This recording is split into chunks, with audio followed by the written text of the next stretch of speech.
ಗಳ ರಾಜಕೀಯ ಕಾರ್ಯದರ್ಶಿಗಳಾದಂತಹ ಶ್ರೀಮಾನ್ ನಸೀರ್ ಸಾಹೇಬರು ಬಂದಿದ್ದಾರೆ. ನಮ್ಮೆಲ್ಲರ ಪರವಾಗಿ ಅಲ್ಪಸಂಖ್ಯಾತರ ಆಯೋಗ ಹಾಗೂ ತಮ್ಮೆಲ್ಲರ ಪರವಾಗಿ ನಾನು ಆದರದ ಸುಸ್ವಾಗತವನ್ನು ಬಯಸುತ್ತೇನೆ. ನಿಮ್ಮೆಲ್ಲರ ಮೆಚ್ಚಿನ ಸಚಿವರಾದ BZ ಜಮೀರ್ ಅಹಮದ್ ಖಾನ್ ರವರಿಗೆ ಸ್ವಾಗತವನ್ನು ಕೋರಲು ಮಾನ್ಯರ ಸ್ವಭಾವದ ಬಗ್ಗೆ ನಾನು ಈ ನಾಡಿನ ಶ್ರೇಷ್ಠ ಕವಿ DVG ರವರ ಕವನವನ್ನು ಹೇಳಕ್ಕೆ ಇಚ್ಛೆ ಪಡ್ತೇನೆ. ಅದು ಏನಂದರೆ, ಹುಲ್ಲಾಗು ಬೆಟ್ಟದ ಅಡಿಯಲ್ಲಿ ಮನೆಯಲ್ಲಿ ಮಲ್ಲಿಗೆಯಾಗು. ಬೆಟ್ಟದ ಅಡಿಯಲ್ಲಿ ಹುಲ್ಲು ಯಾಕಾಗಬೇಕಪ್ಪ ಅಂದರೆ, ಬೆಟ್ಟದಿಂದ ಯಾರಾದರೂ ಜಾರಿ ಬಿದ್ದರೆ ಅವರಿಗೆ ಸಹಾಯಕರಾಗಿರಬೇಕು. ಕಲ್ಲಾಗು ಕಷ್ಟಗಳ ವಿಧಿಯ ಸುರಿಯೇ, ಬೆಲ್ಲ ಸಕ್ಕರೆಯಾಗು ದೀನ ದುರ್ಬಲರಿಂಗೆ ಅವ್ರು ಬೆಲ್ಲ ಸಕ್ಕರೆ ಥರ ಎಲ್ಲರೂ ಬಂದು ಅವ್ರಿಗೆ ಮುತ್ಕೊಳ್ತಾರೆ. ಎಲ್ಲರಲ್ಲೂ ಒಂದಾಗು ಮಂಕುತಿಮ್ಮ. ಇಂತಹ ಸ್ವಭಾವ ಹೊಂದಿರುವ ನಮ್ಮ ಜನಪ್ರಿಯ ಸಚಿವರು ಈ ಸುಂದರವಾದ ಸಂದರ್ಭದಲ್ಲಿ ನಾನು ಕರ್ನಾಟಕ ರಾಜ್ಯ ಅಲ್ಪಸಂಖ್ಯಾತರ ಆಯೋಗ ಹಾಗೂ ಎಲ್ಲ ಅಲ್ಪಸಂಖ್ಯಾತರ ಸಮುದಾಯದ ಪರವಾಗಿ ನೆನಪಿನ ಕಾಣಿಕೆ ನೀಡುವ ಮೂಲಕ ಶ್ರೀಮಾನ್ BZ ಜಮೀರ್ ಅಹಮದ್ ಖಾನ್ ರವರಿಗೆ ಆತ್ಮೀಯ ಸುಸ್ವಾಗತವನ್ನು ಬಯಸುತ್ತೇನೆ. ದಯಮಾಡಿ ಎಲ್ಲರೂ ಎದ್ದು ನಿಂತ್ಕೊಳ್ಳಿ.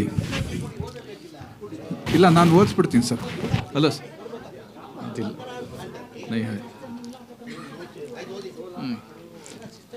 ಎಲ್ಲರೂ ದಯಮಾಡಿ ನಾನು ಹೇಳೋ ಥರ ಹೇಳಿ.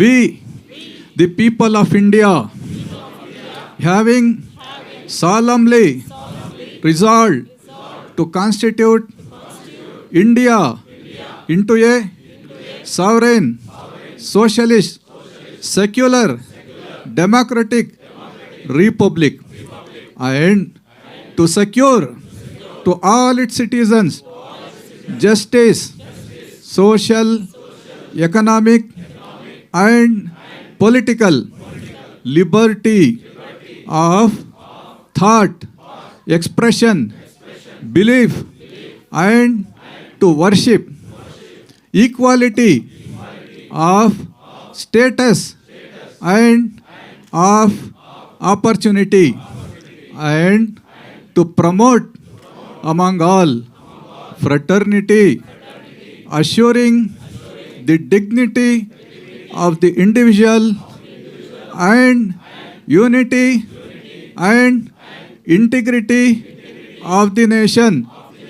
Jai Hind, Jai Karnataka. Thank you very much. ಈಗ